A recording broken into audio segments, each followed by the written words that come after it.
Welcome to this week's episode of the Prep Athletics Podcast. I'm proud to have joining us Coach Curtis Peery from Massanutten Military Academy. Okay, now, Massanutten Military sounds like a military school, but as you'll learn in this conversation, as of a year ago, the basketball team does not have to do all the military stuff. They do have to wear a coat and tie, they don't have to drill and do all the military stuff associated with the school. So this is huge. This is something you want to think about because they're a big time program that plays in the EPL. They play good competition. They've had players go to the NBA in the past. They send guys D1 every year. Curtis is a former D1 assistant coach at Maryland Eastern Shore, so he brings that experience as well as his assistant who played D1 and also coached D1. So a lot going on there. Had a good conversation with Curtis on what kind of player he's looking for, how they do their college placement, the usual question, right? What does it take to be a D1 guard, and much, much more. So enjoy this conversation with Massanutten Military's head coach, Coach Curtis Peery, here on the Prep Athletics Podcast. Thanks so much. Welcome to the Prep Athletics Podcast. This is Cory Heights. Some battles. I'm not sure if they got us. If they did, maybe. So you will get better as a player during that year. So it was kind of exciting. Like, oh yeah, somebody wants me.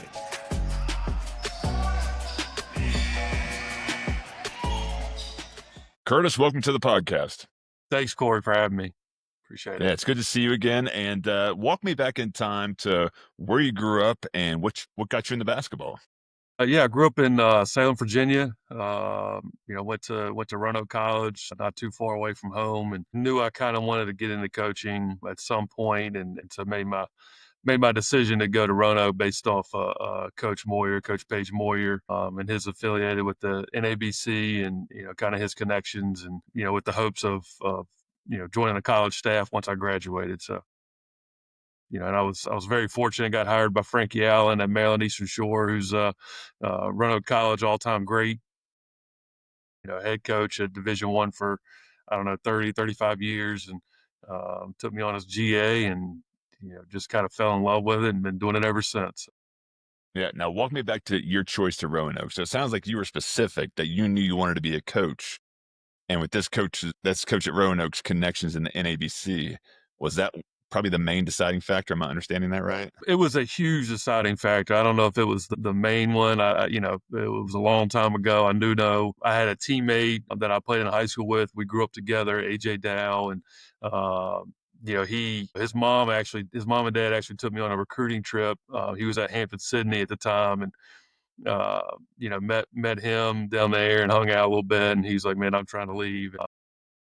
He decided to go to Roanoke, and Roanoke was right there with all the other schools. And the fact that I got to play with AJ again at Roanoke was kind of the tipping point for me. But yeah, Paige Moyer at Roanoke, he was the president of the NABC at one point, and his connections, and his dad was an all-time winningest coach in Virginia Tech history, and so there was some deep coaching connections there, and guys that have played for him went on to college and to be college coaches, and so I kind of looked at all that, and just decided on Roanoke, and best decision of my life. So loved every minute of it. Good. Thanks for sharing that. Now, we did mention Maryland Eastern Shore D1 program. All right. So you're at that level now, and now you're at the prep school level, which we're going to get into. What lessons and strategies and just ways of doing things did you learn in that D1 program that you still incorporate today at Massanutten? Yeah, I played. So Roanoke College was Division III, right? And I went from Division III player to Division I GA. Really kind of didn't know what to expect a whole lot, in terms of different levels, right, and how they operate. I got thrown into the fire by Frankie, and was doing a whole bunch of everything, right, with the laundry and team travel, and coordinating on campus visits, and things like that, driving a whole bunch of places and doing a whole bunch of things. And the grind is really kind of what I fell in love with, doing things that maybe aren't necessarily related to coaching aspect of it, but understanding that it all comes down to coaching, right? And being able to drive assistant coach down to recruit, and kind of just sit in the car, because I was a GA and couldn't go in at the time. And so I was just hanging out, but understanding, like, that's kind of part of, paying your dues, so to speak. And I fell in love with it, loved every second of it. It was a grind. Understanding that side of it to the prep school level where it's a grind at this level too, right? It's just me and my assistant, and we drive vans and we do laundry, and we take guys here and there. And I'm getting ready to drop a kid off at the airport this evening to fly back, going to the airport again tomorrow for a kid at AAU. So it all kind of prepared me for the prep level, and trying to help kids and build connections with coaches from different programs and different areas. Being able to help these kids get to college is, it's all part of it. It's all great things. So yeah, Awesome. Awesome. Yep. Got to start from that ground floor and learn how to start do from the those bottom. things That's before you can move up. absolutely. Walk me through this. When you're in the recruiting rooms with the head coach and assistant coaches, and they've got the whiteboard with the positions and names, walk me through some behind the scenes of how those conversations go, because we got a lot of families and players that listen to this, Curtis, and I want them to hear like what these coaches talk like behind closed doors when it Yeah, comes to recruiting. Yeah, so like from a Division One, we got all the the whiteboard and different coaches obviously recruiting different players, and a lot of those are like one assistant is really high on one kid, obviously another assistant is really high on his kid, and so they're all making kind of their pitches to coach, and we kind of watch film and highlight tapes, and it really comes down to a couple different things that the head coach is looking for. It could be as simple as a kid not sprinting the floor every time, right? It could be as a guy making open shots or missing open shots.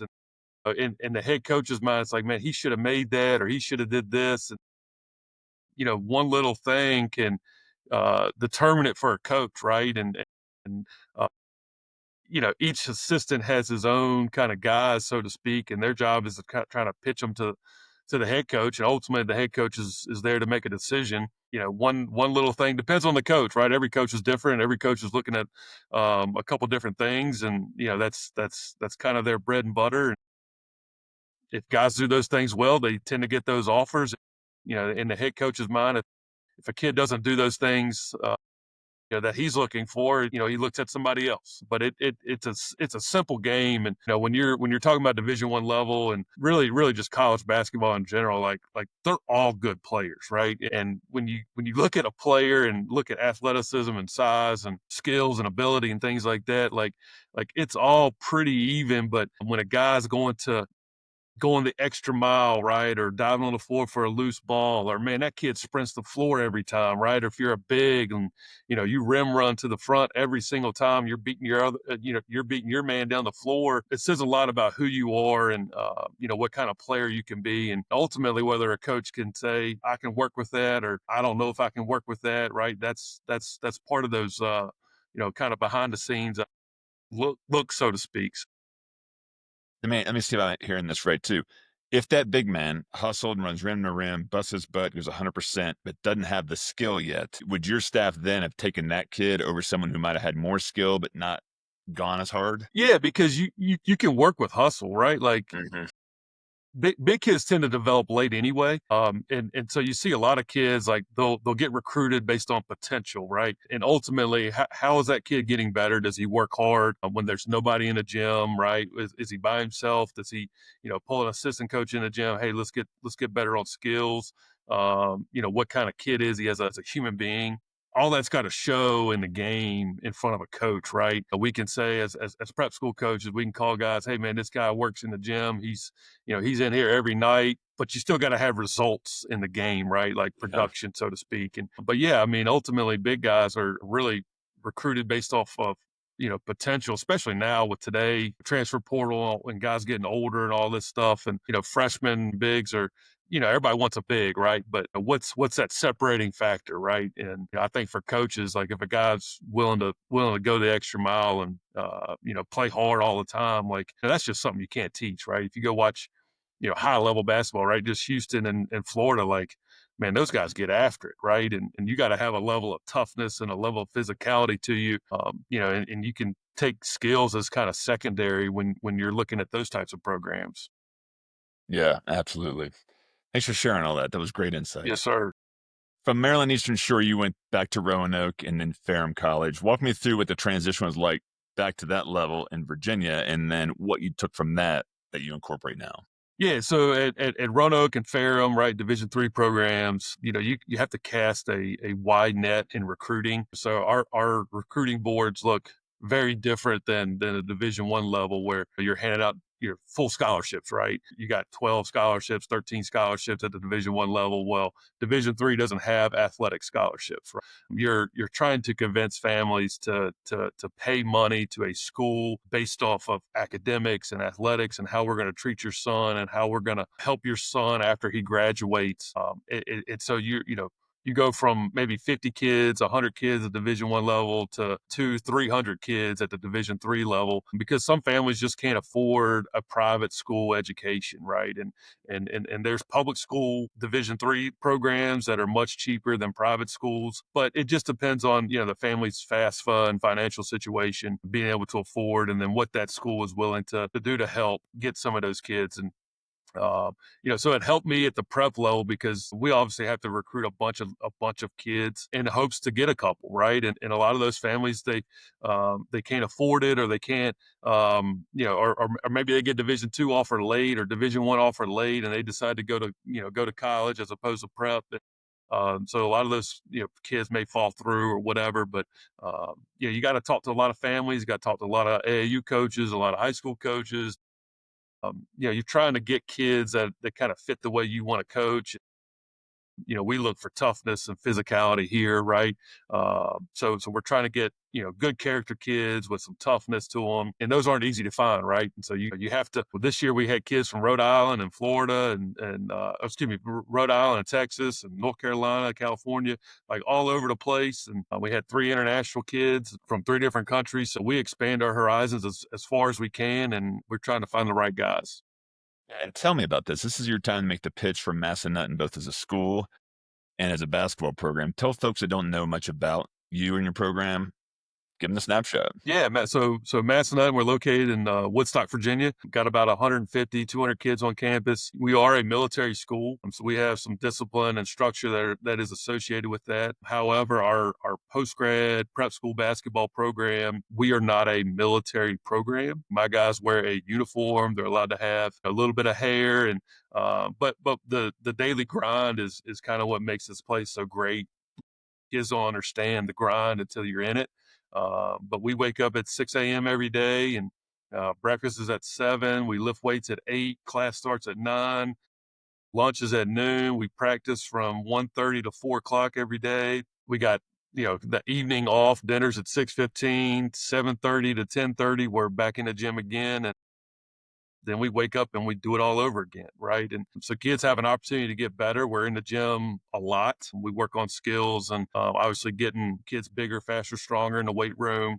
And we do a really good job of getting kids to that level and preparing kids for college. My actual post-grad kids, they take college courses. So they get 12 hours of college credit here throughout the year. If you're a high school kid, obviously you take high school classes. We're trying to get you to graduate. My assistant KT, he played at UNC Greensboro, was a GA at UNC Greensboro. So he's a Division I player, coach. I coach at the Division I level. So it's a full Division I level experience here. What we try to do, and we play in the Elite Prep League, and it's one of the tougher prep leagues in the country. 5-star Nate Ament playing here last year, and Chris Jeffries, who's now going to Villanova. A bunch of highly talented kids. I think we probably had 7 or 8 top 150 kids in our conference. So it's not an easy league. We did very well this year. We finished 3rd in the conference. We went to the national tournament in Connecticut, lost to Putnam Science, who ended up winning the national championship and in the Elite 8. So it's not easy basketball, but if you want to get better and you want the opportunity and you want to get the exposure, there's really no place better than Massanutten. I love it. Thanks for sharing all that. Now, Yes, sir. obviously, the big challenge for you is the word military in your school's title. And look, man, Air Force Prep School, Air Force Academy, Air Force Officer, I get it all. I get the benefits. It doesn't scare me, doesn't scare you, but it scares a lot of kids. Absolutely. Break down more specifically, Curtis, like for the post-grad, you say they got to wear a uniform, but like what all do post-grads have to do militarily? And then walk me through the underclassmen, like what that looks like for them.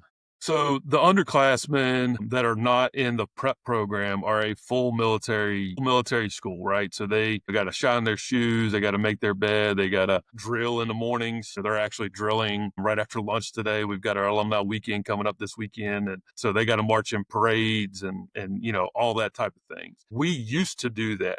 Last year in August, we made the switch to a non-military program. So when I say my guys wear a uniform, we wear shirt, tie, khakis, and a blazer. We don't actually do any of the military stuff.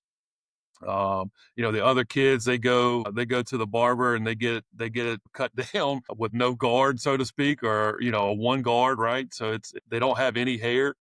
My guys are allowed to have some hair. They can have it braided and a little bit longer than the other guys. But yeah, so in terms of military stuff, we don't actually do that anymore. We used to.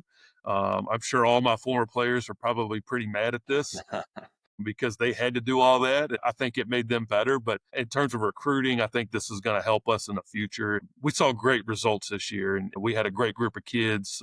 They're all kind of great human beings, so to speak, and they made it easy this year. So we'll see how it progresses. But yeah, technically we are a military school, but we're not a military program anymore. So you say the prep guys, even the underclassmen that are in the basketball program, are wearing Correct. coat and ties. Yep. Even the Okay. other, so it's a completely separate program.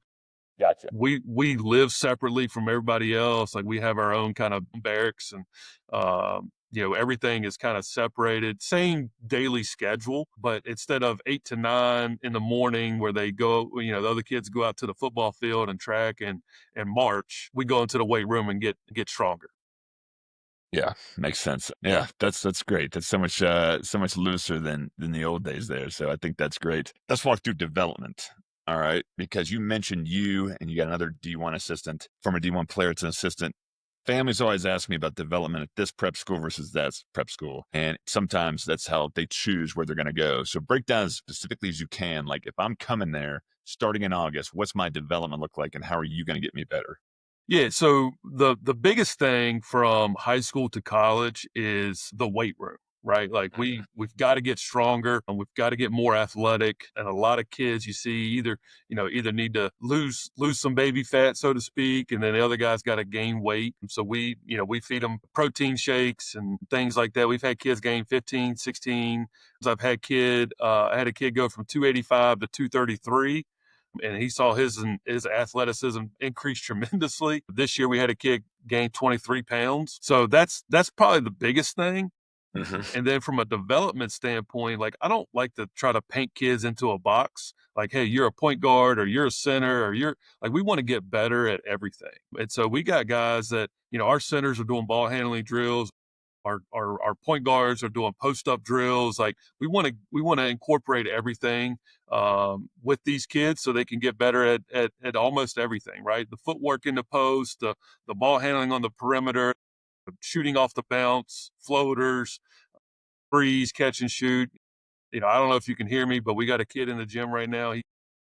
He's on the shooting machine, the gun, and it's just part of getting better is I think you have to work on everything, right? When you're 16, 17, 18 years old, like you've got a lot of things to improve. And to kind of separate that and for a marketing standpoint, from a college coach perspective, right? Like you want a kid that can do multiple different things, right? So we want to work on multiple things. So that's kind of our development approach. And I think our guys here got better this year. At least I hope they'd say that. I think our guys in the past have gotten better. A lot of guys say, "Man, I wish I did 2 years at Massanutten or 3 years at Massanutten." We've got guys, some guys returning, and I kind of joke with them like, "Hey, man, where are you going next year? Are you coming back here, Coach? I'm not leaving Massanutten. Like I bleed blue, purple and gold. Like kids here, they love it because they get better. It's a good environment to get better." Love it. Do you have two teams there or just one prep team? Just one prep team. I know the answer to this one, but you guys are not required. Your students are not required to play multiple sports if they're there for basketball, No, right? sir. No, sir. Okay. And My kids are strictly prep school basketball. perfect. Perfect. You mentioned earlier, kind of player you're looking for has toughness, right, and character. How do you find that? Like, where is Massanutten getting their player?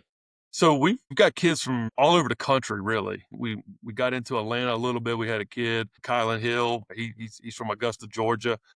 Great human being, probably one of the better kids, maybe the best kid I've ever coached as a human being standpoint. He's a 6'8", 220 kid that's easily a mid-major prospect, works his tail off. But yeah, I mean, it's hard, right? Like sometimes you bring in a kid, and we've had some kids that I thought were a lot tougher than they were. Once you get into, waking up at 6 a.m. and weights and doing essentially 3 practices a day, you're never really going to find out how tough a kid is until they do that every single day for months on end, right? So you call their AAU coaches, you call their high school coaches, you try to find out any kind of information you can on just kind of how tough that kid is mentally and physically. Is he mentally ready to do this? And I tell families too, like if you like basketball, Massanutten is not the place for you. You got to love basketball to be here, and we want those guys that absolutely love basketball and love to be in the gym and get better. Yeah, perfect. Now, with the transfer portal and all the people available for these college programs, your job as a prep school coach in doing college placement has gotten tougher. With that being said, what is your strategy for getting your players placed in college?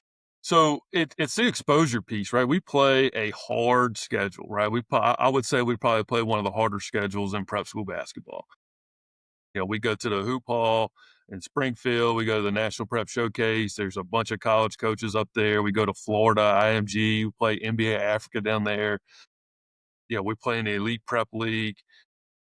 So we play against other guys that have offers and other recruitment guys, and we just say, hey, look, if you want an opportunity, you got to go beat this kid that's going to Duke or beat this kid that's going to wherever, right?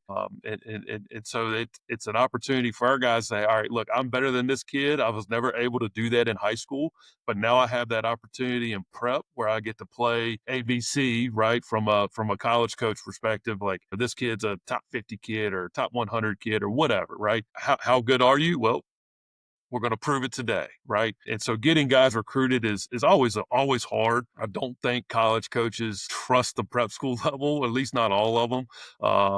They bring in kids and they kind of second guess some of these kids. And from a prep school standpoint, like there's no kid better prepared for college, especially at this level. Like you're talking about a high school kid or a prep school kid. I would say even some JUCO guys, prep school's a better option, right? I mean, I know they get that year back now in JUCO and the rules are changing, but elite prep league guys, if you go to Mount Zion and Hargrave and Fork Union, all these other well-known programs, like they all have college basketball guys. And I think if college coaches would come in the gym more, they would be able to see that. Recruiting has changed, right? You got to get older guys and transfer guys, and it's hard to pass up a guy that's got 50 college games under his belt as opposed to a kid that doesn't have any. They're good players at this level that can help college programs in the future. Yeah, I get it. I get it. Thanks for sharing that. What do you see as the future of prep school basketball? Like 5 years from now, what's it going to look like? Man, hopefully it's better than what it is now. I think it's in a good place. But man, 5 years from now, who knows what's going to happen? The way things are changing with the NCAA and these lawsuits, and kids getting years back. I think we kind of have to let the dust settle a little bit on what's going on that level. I do think that with the NIL packaging and the contracts and some of these other things, I think from a college level, it's got to be a little bit more clear. And I think a lot of those coaches would agree with that. But, I have no idea. Hopefully it's better than what it is now. More players want to go prep. I hope they see the value in it. We play college basketball rules. So it's kind of an opportunity to get to play college basketball without actually playing college basketball and using those years of eligibility. But yeah, I mean, 5 years is a long time. Who knows what could happen between now and then? Okay. What does it take to be a Division I guard?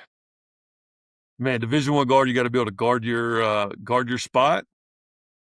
You got to be able to get guys the rock, get playmakers the rock, get shooters the rock, the bigs involved. You got to be able to play defense and rebound, and ultimately as a Division I point guard, you got to be able to make an open shot, right?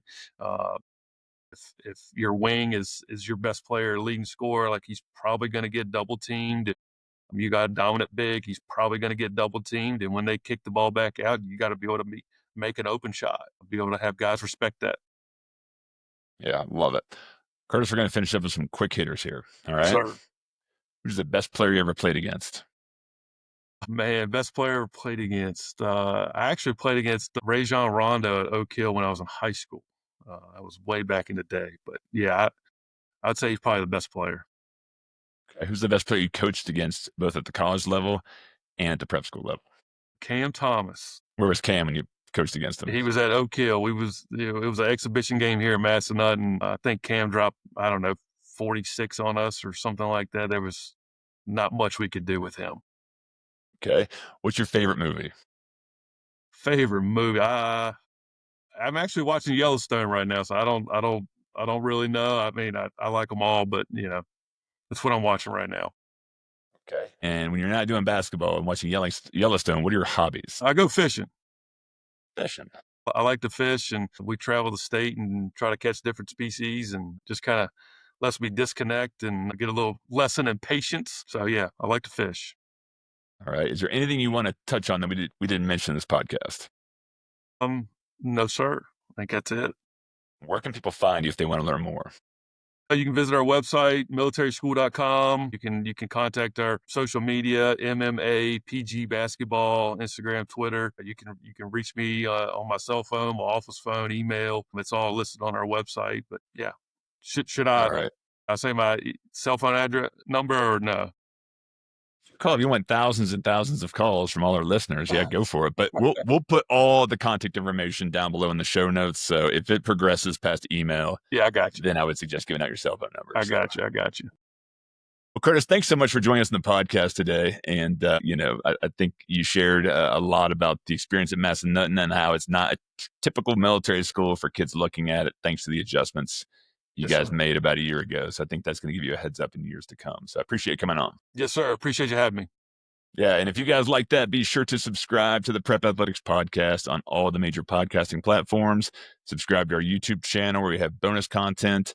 Go to prepathletics.com, sign up for the newsletter so you don't miss out on all the up and coming action in the prep school world. And if you got any questions or want a free consultation, reach out to me at prepathletics.com. I respond to every single email and call. I want to make sure you're informed, and if we can help in any way, we'd be more than happy to. So thanks so much for tuning in. We'll see you next time.